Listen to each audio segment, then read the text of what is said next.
Apocalipse, a queda da Babilônia. O que é a Babilônia? Vamos ler no livro de Gênesis, o capítulo 11, versículo 6, para nós primeiramente entender o que quer dizer Babilônia. Eis aqui, são um só povo, disse ele, falam uma só língua. Se começam assim, nada futuramente os impedirá de executar todos os seus empreendimentos. Deixamos para lhes confundir a linguagem de sorte que já não se compreende um ao outro. Foi assim que o Senhor o dispersou daquele lugar pela face de toda a terra. E cessaram a construção da cidade. Por isso deram-lhe o nome de Babel, porque ali o Senhor confundiu a linguagem de todos os habitantes da terra, e dali o dispersou sobre a face de toda a terra. Este episódio, que está registrado no capítulo 11 do livro de Gênesis, primeiro livro da Bíblia, retrata ali o histórico de Nimrod, neto de Noé, conhecido pelos estudiosos da Bíblia como o primeiro anticristo. Nimrod, o espírito do anticristo, ele convocou o povo para construir uma torre. Nesta torre que simbolizaria, então, o centro de comando dos homens. Na cabeça de Nimrod, ele queria criar um reino dirigido pelo homem sem a presença de Deus. E a palavra aqui nos revela que Deus, então, vendo aquela intenção, desceu e confundiu. E aquela torre chamou-se Torre de Babel. Então, isso foi numa cidade que, geograficamente, o Iraque, o dia de hoje, o Iraque, precisamente em Ur dos Caldeus. Mas o orgulho do homem não cessou aí, mesmo confundindo a língua daquelas pessoas. E teve um rei chamado Nabucodonosor, que ele tentou recriar essa ideia de Nimrod. Ele, como primeiro grande imperador, construiu até uma coisa que foi considerada uma das 7 maravilhas do mundo, os jardins suspensos de Babilônia, uma espécie de enfeitar o pavão. Aquilo ali era uma ostentação do orgulho humano. Foi uma ostentação daquele rei. Né? E, recentemente, na gestão, já voltando agora a Ano Domini, poucos anos atrás, na vida do rei, do presidente Saddam Hussein, aquele que foi assassinado, né? Que foi assassinado pelo juízo dos americanos lá na guerra do Iraque. Esse Saddam Hussein também ele tentou refazer a cidade de Babilônia. Como vocês sabem, esse rei esse presidente chamado Saddam Hussein do Iraque, ele era também um homem antideus.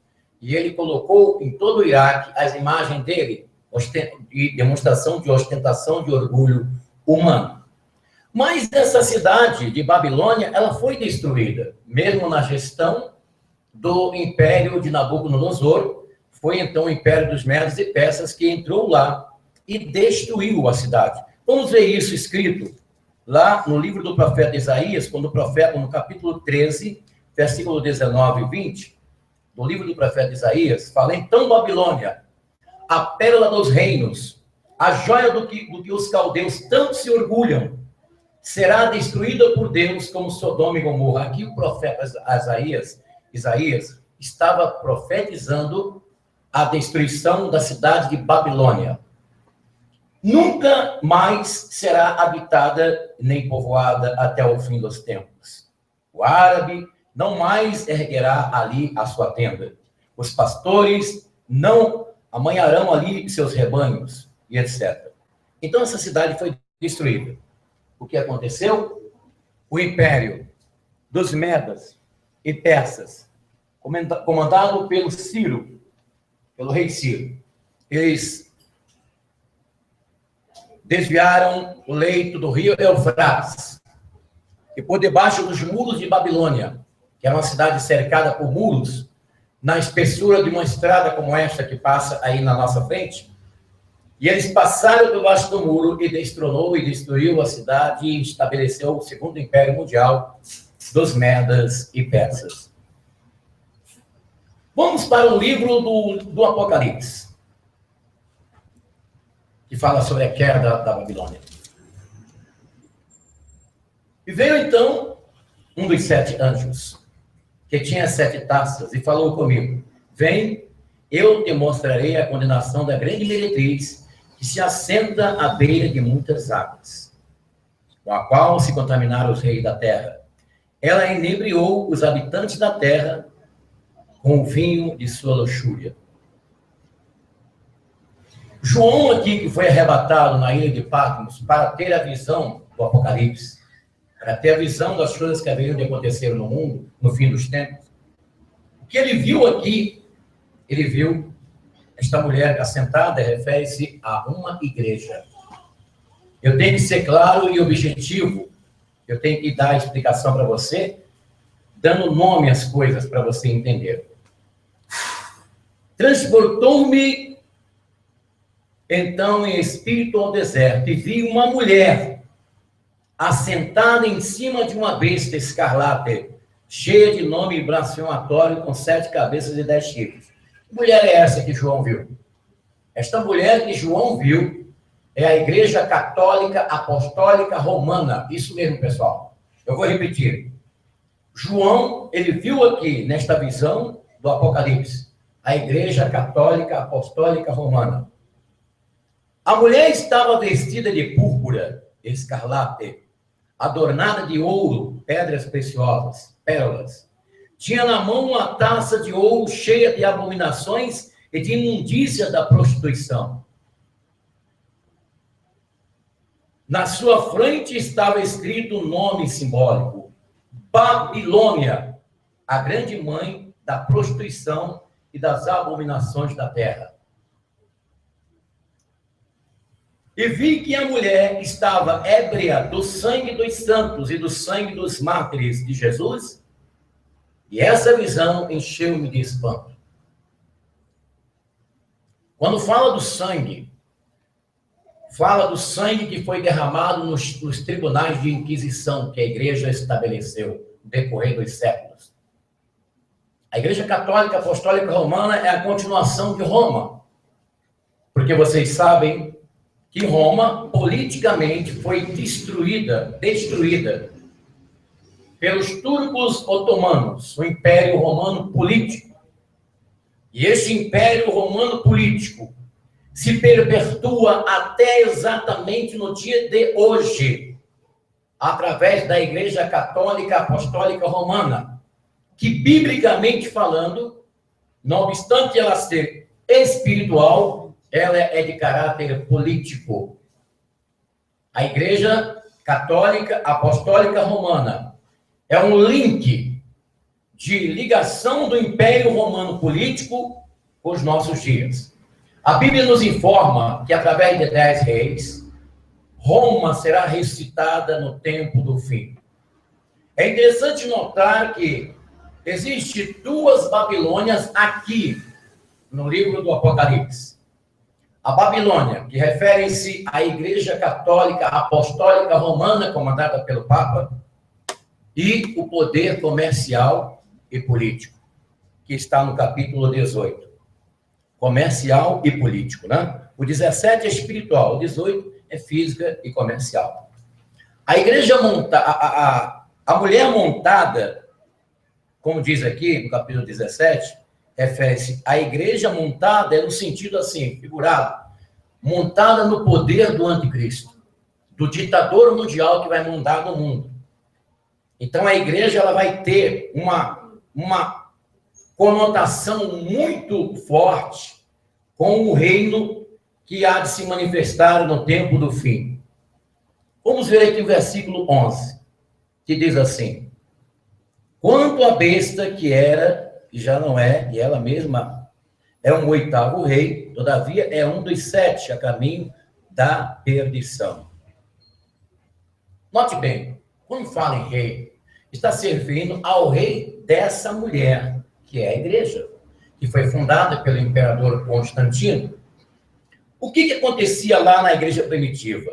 O que acontecia com os cristãos? Os cristãos, que eram chamados de fora para dentro do reino de Deus, que se convertia ao evangelho.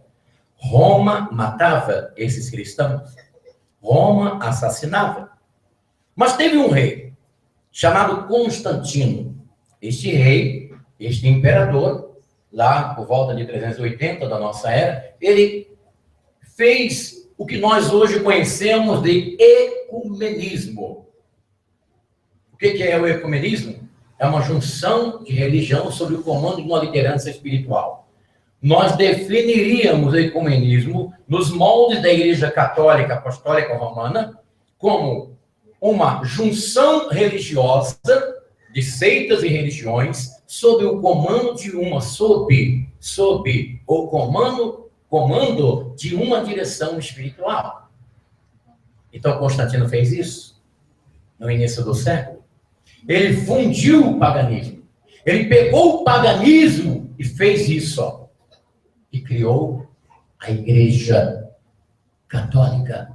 A palavra católica quer dizer universal. Se você for no dicionário, você vai ver que a palavra católica quer dizer universal. A partir daí, todos aqueles que não fizessem parte da Igreja Católica, eles eram penalizados. Desde o momento que a pessoa não aceitasse a participar da igreja, já era condenado como pagão e outras coisas mais que vieram posteriormente com os tribunais de Inquisição, que são os chamados tribunais que matava, que assassinava, que torturava. Isso é um fato histórico que você lê em qualquer livro de história geral. Você entra numa livraria, você compra um livro de primeiro grau, que você vai ver lá na história geral, que fala sobre os tribunais de Inquisição da igreja, que é uma vergonha, que é motivo de piadas dentro das universidades e faculdades do mundo inteiro.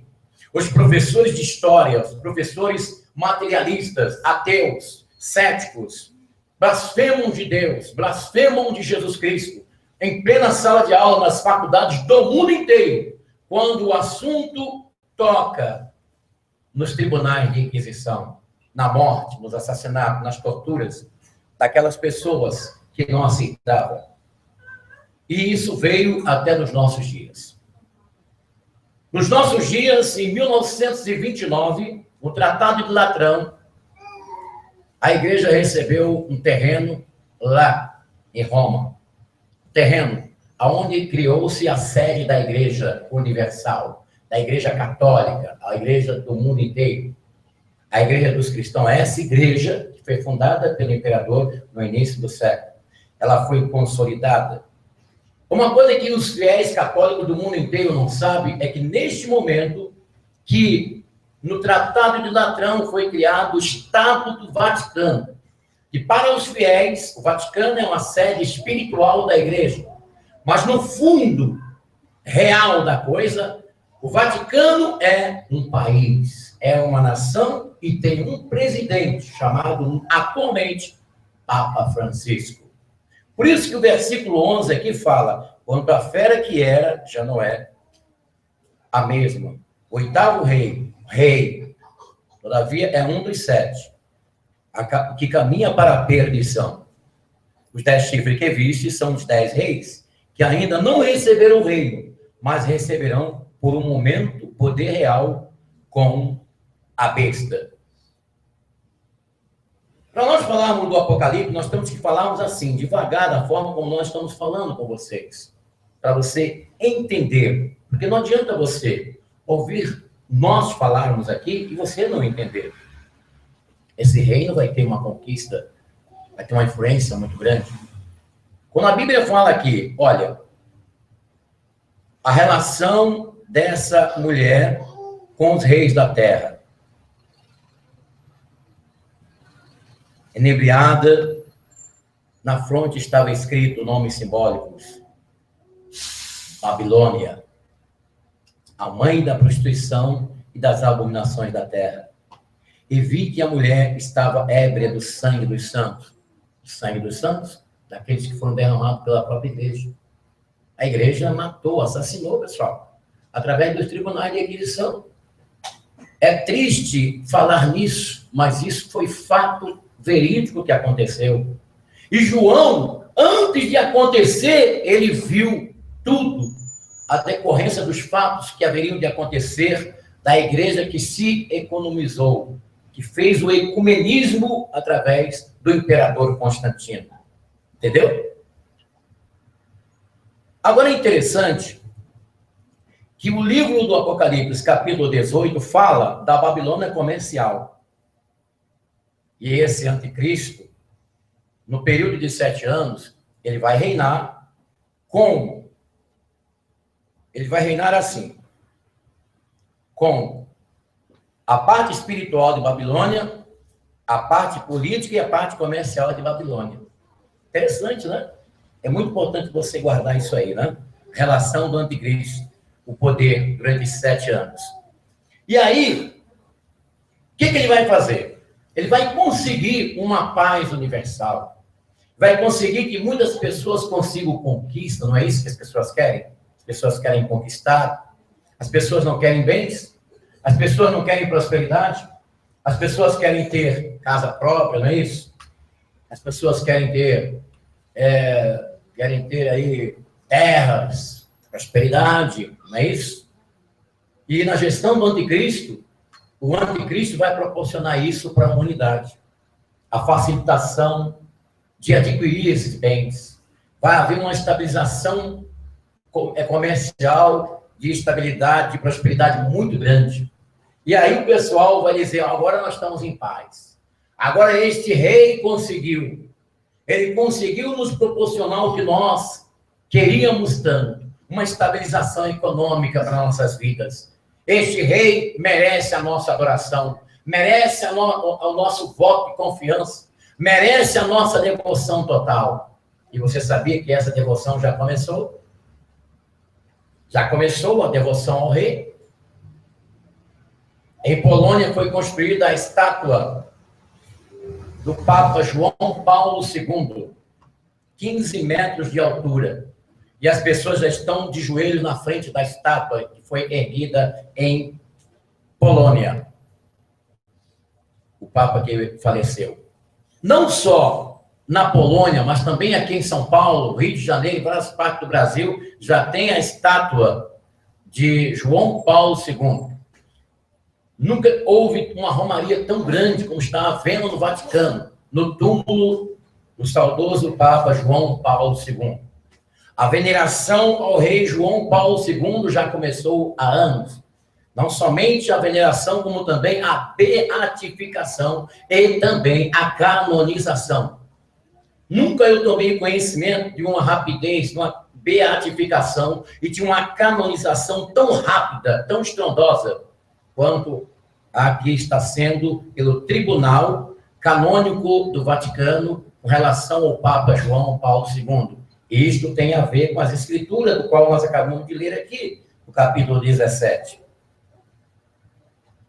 Qual foi o instrumento que essa igreja, a igreja tradicional católica, apostólica romana, qual o instrumento que ela utiliza no presente momento para consolidar o poder da grande Babilônia? Note bem que Babilônia, o nome foi de uma cidade. Mas aqui João, na visão, ele vê Babilônia como uma mulher assentada, como uma mulher, transportou-me em espírito e vi uma mulher assentada em cima de uma besta cheia de nome blasfematório.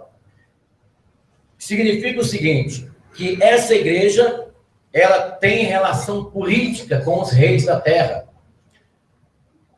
Nós tivemos aí, dias atrás, a presença do Papa Francisco aqui na Bolívia, na América do Sul. Tivemos a presença dele aqui em Cuba, na ilha de Fidel Castro e do seu irmão. E depois de Cuba, o Papa Francisco deslocou-se para Estados Unidos da América do Norte, onde pela primeira vez um Papa entra na Casa Branca e tem audiência com o Barack Obama, presidente norte-americano. A relação da Igreja Católica com os reis da terra é notória na história.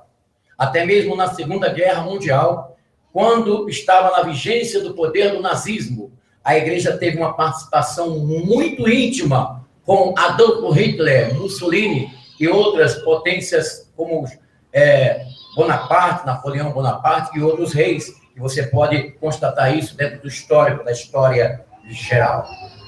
Mas qual é o instrumento que a Igreja está agora utilizando para consolidar o poder de Babilônia? Ecumenismo. Vocês sabem que em 1514, o Brasil foi descoberto em 1500. Por volta de 1514, um agostiniano chamado Martinho Lutero, ele protestou contra a venda de indulgência da Igreja Tradicional Católica e ele afixou as 91 teses contra a Igreja na porta da porta da Igreja de Altenberg, na Alemanha, contra a Igreja. Um movimento que a Igreja não esperava acontecer e aconteceu. Ele explodiu. Chamada na história como Reforma Protestante, onde deu origem aos evangélicos. Do movimento protestante veio o anglicanismo, veio a Igreja Luterana e outras facções que deu origem às igrejas evangélicas que hoje nós conhecemos no mundo inteiro. No princípio, a Igreja tentou, através de perseguição, a buscar esses irmãos excluídos. E não conseguiu. A Igreja, então, criou a chamada Companhia de Jesus, soldados, para regimentar essas pessoas de volta para a Igreja. Não conseguiu. E a única maneira que a Igreja Católica Apostólica Romana achou por bem conseguir apanhar esses irmãos de volta para a Igreja foi através do movimento chamado ecumenismo, que foi sugerido no Concílio Vaticano II por volta de 1963. No Concílio Vaticano II, me parece que foi em Trento, na Itália, eles aprovaram o ecumenismo. De lá para cá, a Igreja tem trabalhado no sentido de trazer de volta os protestantes, e está conseguindo. Várias igrejas evangélicas ao redor do mundo já aceitou o pacto com a Igreja Católica Apostólica Romana. Até mesmo aqui no Brasil, igrejas como presbiteriana, metodista, facções de igrejas pentecostais, já aderiu à Igreja Católica. Nunca houve, na história dos papas da Igreja Católica, quando um papa como Bento XVI, que esteve aqui no Brasil, foi recebido no aeroporto por pastores evangélicos. E também o Papa Francisco, aqui no Congresso da Juventude, quando ele chegou, também foi recebido por pastores evangélicos, coisa inédita. Isso é a prova de que o movimento ecumênico está forte. E a Igreja Católica está conseguindo trazer de volta os protestantes que saíram do movimento Reforma por Martinho Lutero. O que quer dizer isso? Dentro do histórico profético da Bíblia, que a Babilônia está se armando e solidificando. Que vem lá, de origem de Babel. Lembre-se que nós falamos no início. A palavra Babel no hebraico quer dizer confusão. E o que está acontecendo, algumas igrejas da Inglaterra, protestantes, estão recebendo padres católicos, até mesmo aqui no Brasil também. Padres católicos estão indo nas igrejas evangélicas. Eu vi na internet a presença do Papa Francisco numa igreja evangélica, me parece que foi na Inglaterra. Então você observa que está se consolidando. Agora, para nós entendermos, será que essa Babilônia, do qual fala no capítulo 17, que vai cair, é somente a Igreja Católica? Não, senhor, não, senhora. As igrejas que estão unidas com elas também virá cair. A Babilônia, pessoal, ela inclui a Igreja Católica com as igrejas protestantes Isso é uma verdade estarrecedora que eu estou falando aqui com vocês. Se algum pastor evangélico ou algum padre falar neste assunto dentro de uma igreja, ele não iria falar isso que eu falei aqui agora.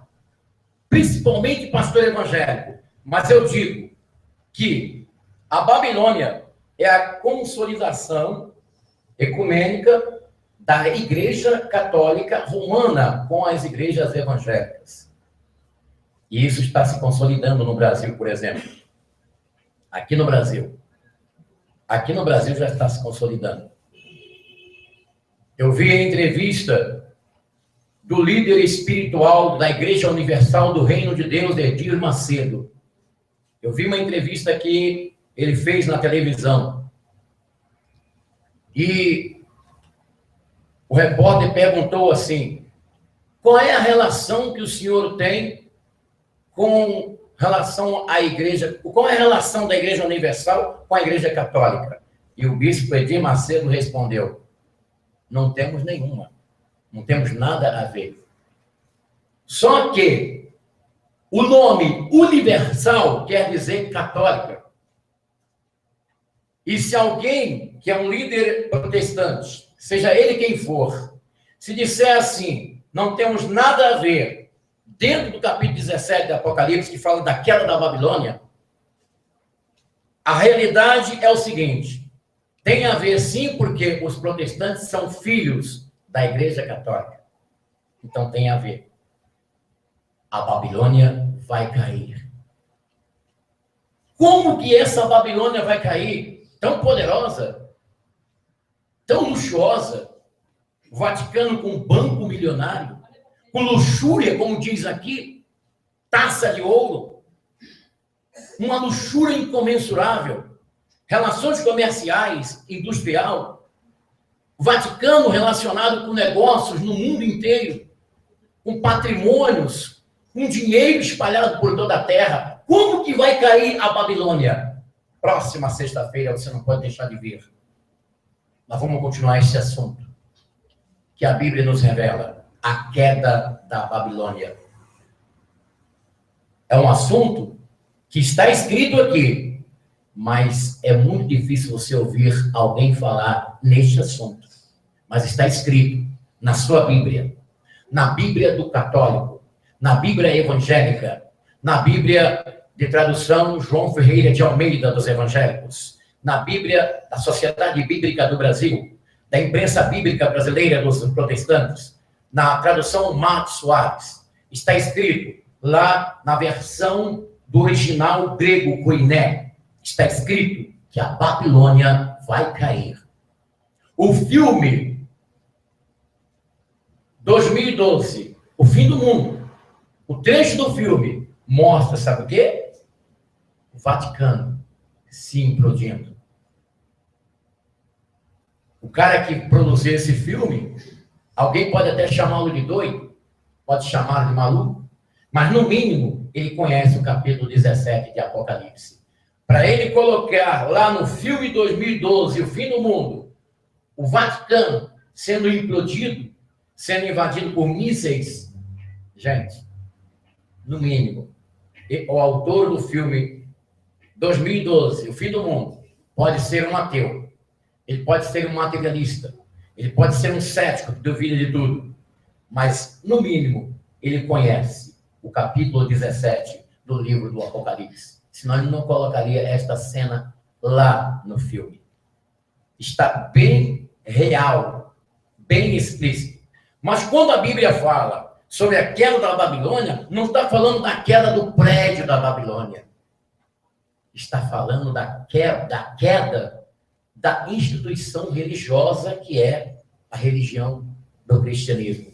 Eu sei que vocês estão em suspense aí no banco. Eu sei que vocês estão com o coração batendo.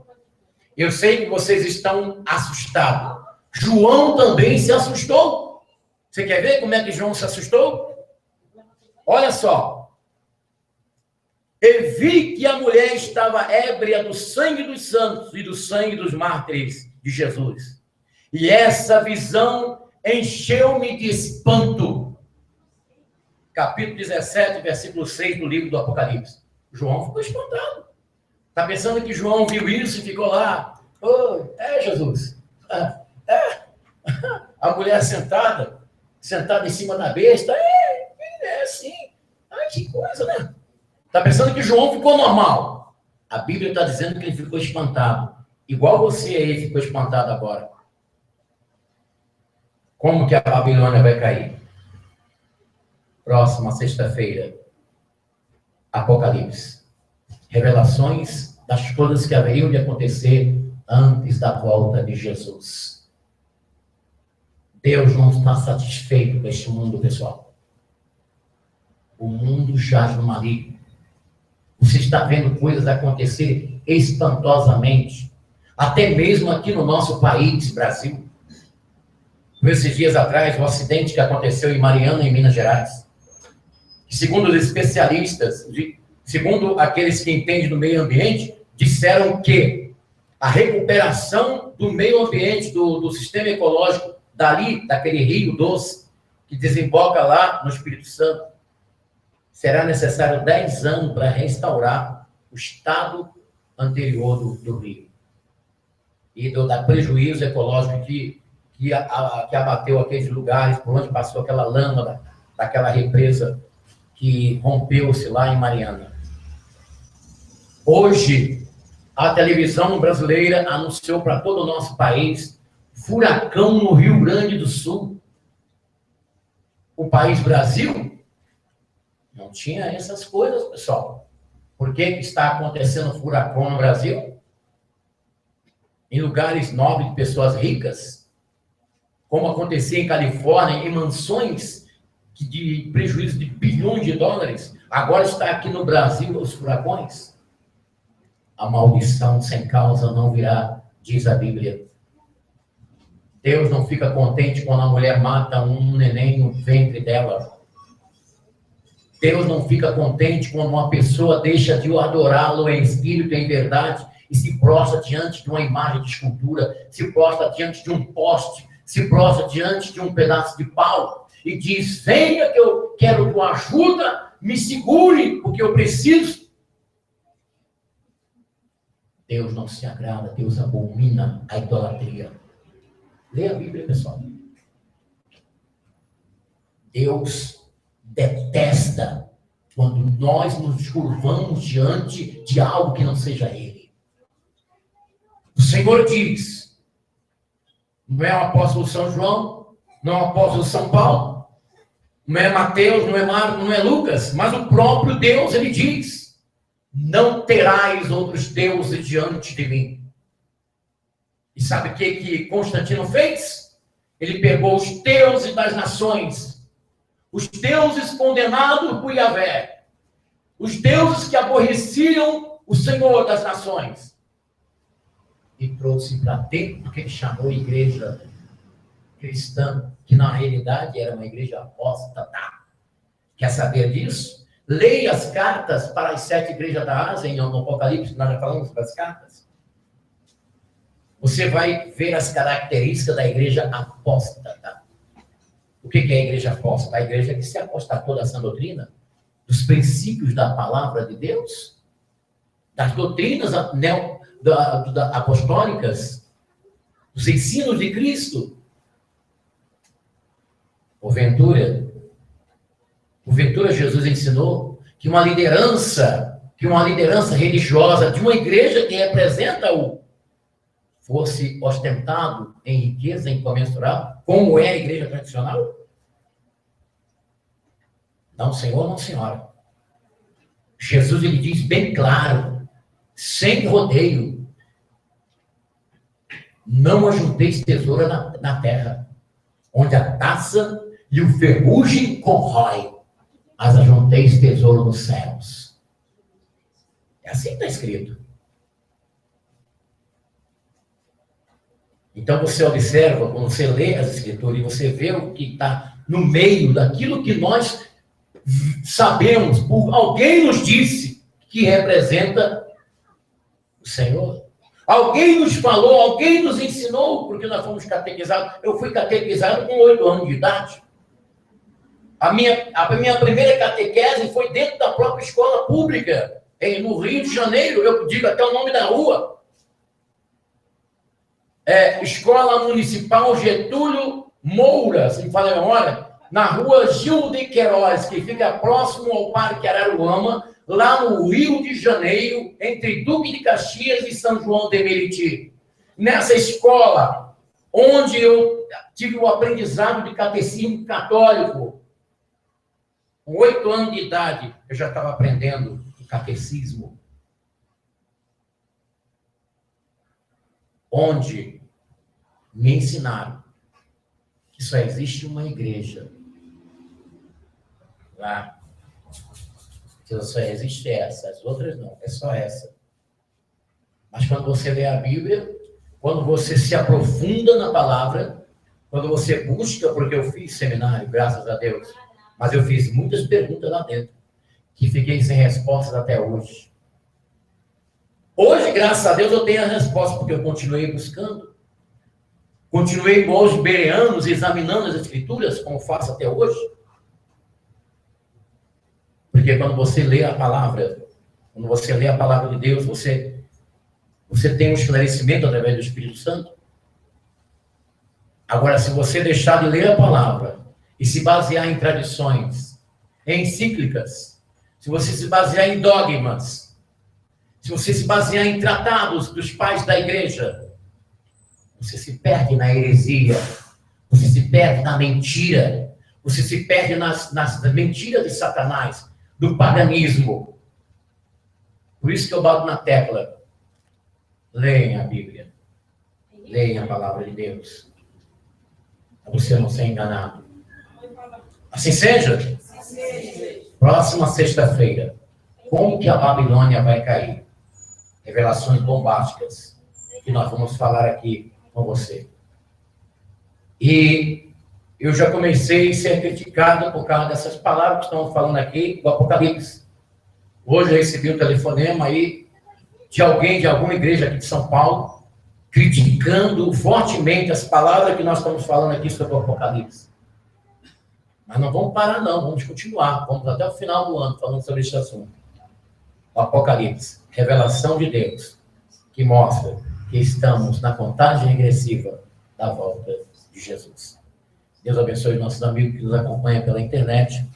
Eu sou o Bispo Afonso Querubim, tenho tenho uma alegria muito grande de poder estar com você na rede social e também no Facebook, você que nos assiste pelo YouTube, no canal Missão Yahvé. Você pode entrar em contato conosco, nós estamos aqui na rua Desembargador Bandeira de Melo 513, em Santo Amaro, São Paulo, capital. Você pode estar conosco aqui, em nome de Jesus, e também ligar para nós, prefixo 11 São Paulo, 2597-6926. Deus te abençoe. A qualquer momento, eu vou estar por aqui, trazendo para você a palavra de Deus.